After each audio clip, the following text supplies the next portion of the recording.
Hello viewers, online টিউটোরিয়ালে সবাইকে স্বাগতম। আমি আইনুল হক।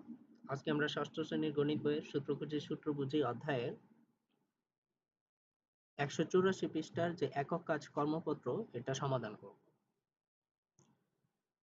তো আমাদের এখানে প্রশ্নে দেওয়া আছে যে দিয়াশলাইয়ের কাঠি দিয়ে নকশা তৈরি করতে প্রথম চিত্রে হচ্ছে 3টি দিয়াশলাইয়ের কাঠি আছে, দ্বিতীয় চিত্রে আছে 5টি এবং তৃতীয় চিত্রে হচ্ছে 7টি।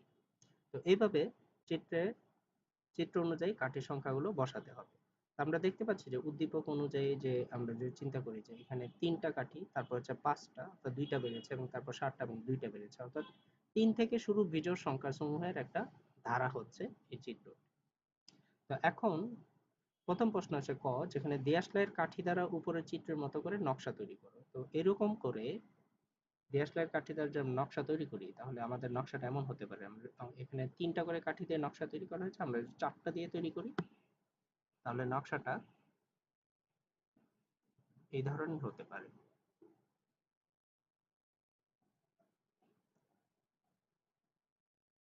আমাদের খ প্রশ্নে বলা হয়েছে একইভাবে একই দৈর্ঘ্যের দেয়াশলাইয়ের কাঠি দ্বারা চতুর্থ এবং পঞ্চম চিত্র বানাতে।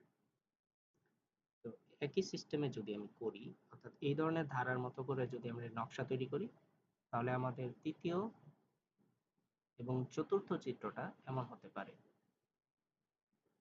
অর্থাৎ তৃতীয় চিত্র থেকে আমরা আরো 2টা বাড়িয়ে দেবো কাঠির সংখ্যা এবং পঞ্চম চিত্রে আরো 2টা।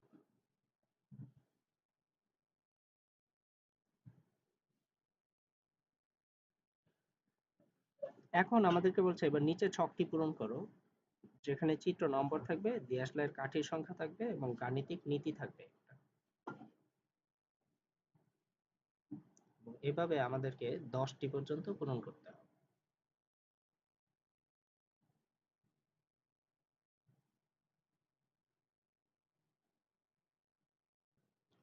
তাহলে এবার আমরা যদি নিচের ছকটা পূরণ করি তাহলে এমন হবে, চিত্র নম্বর দেয়াশলাইয়ের কাঠির সংখ্যা প্রথম চিত্রে হচ্ছে 3টি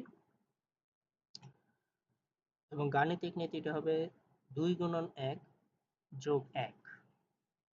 যেহেতু 3 থেকে শুরু বিজোড় সংখ্যা, 3, 5, 7, 9 এভাবে আসছে, সেক্ষেত্রে এখানে হবে যোগ 1। সাধারণত বিজোড় সংখ্যা সমূহের ক্ষেত্রে গাণিতিক নীতি হয় 2 গুণন 1 বিয়োগ 1। যদি 1 থেকে শুরু হয়, তো 3 থেকে শুরু হলে হচ্ছে যোগ 1, কারণ বিয়োগ 1 দিলে আবার 1 থেকে শুরু হবে, যোগ 1 দিলে 3 থেকে শুরু হবে। তো দ্বিতীয় চিত্রের ক্ষেত্রে দেয়াশলাইয়ের কাঠির সংখ্যা 5, গাণিতিক নীতি হবে 2 গুণন 2 যোগ 1। অর্থাৎ এখানে সংখ্যাগুলো 1, 2, 3, 4 এভাবে বাড়তে থাকবে।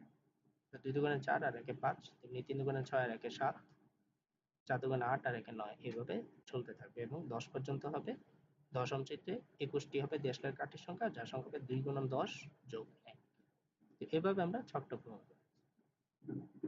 আর এখানে হচ্ছে চিত্রগুলো হবে। চিত্র এত অল্প জায়গায় হবে না, তো এর জন্য বড় জায়গা প্রয়োজন।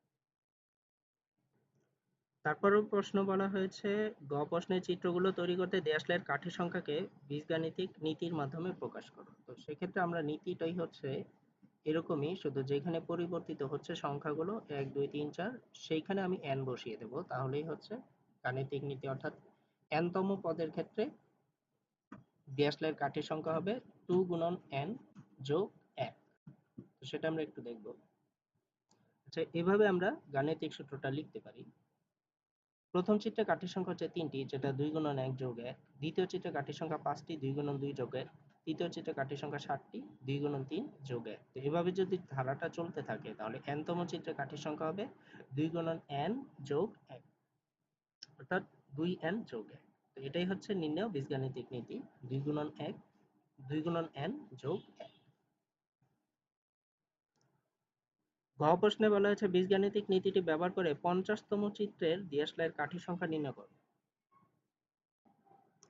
আমরা যদি গ নাম্বারটা এভাবে লিখি, 50তম চিত্রে দেশলাইয়ের কাঠির সংখ্যা হবে, অর্থাৎ n এর জায়গায় আমরা 50 বসিয়ে দেব, 2 গুণন 50 যোগ 1, তাহলে হবে 100 যোগ 1 সমান সমান 101টি। পরবর্তী প্রশ্ন হচ্ছে প্রথম 50টি চিত্র তৈরিতে দেশলাইয়ের মোট কতটি কাঠি লাগবে।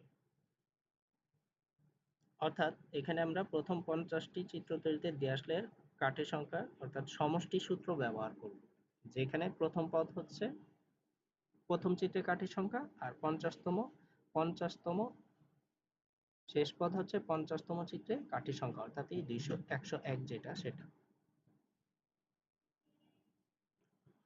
আমরা যদি ও নাম্বারটা দেখি, প্রথম 50টি চিত্র তৈরিতে দেশলাইয়ের মোট কাঠির সংখ্যা হচ্ছে প্রথম পদ যোগ শেষ পদ গুণ পদ সংখ্যা আর ভাগ হচ্ছে 2। প্রথম পদ হচ্ছে 3, অর্থাৎ দেশলাইয়ের কাঠির সংখ্যা প্রথম চিত্রে 3 ছিল। 50তম পদে কাঠির সংখ্যা 101টি ছিল, আমরা বের করেছি তার আগের প্রশ্নে অর্থাৎ ঘ প্রশ্নে। এবং পদের সংখ্যা হচ্ছে 50, কারণ 50টি চিত্রের সমষ্টি বের করতে বলা হয়েছে। আর সূত্র অনুযায়ী আমরা ভাগ করব 2 দিয়ে। তাহলে ক্যালকুলেশন করলে আমরা পাচ্ছি হচ্ছে 2066, অর্থাৎ প্রথম 50টি চিত্র তৈরিতে মোট দেশলাইয়ের কাঠি হবে প্রয়োজন হবে 2066। তো এই হচ্ছে আজকের আমাদের একক কাজ কর্মপত্র এর সমাধান। তো আজকের সেশন এইটুকুই। তো ধন্যবাদ সবাইকে আজকের সেশনে অংশগ্রহণ করার জন্য।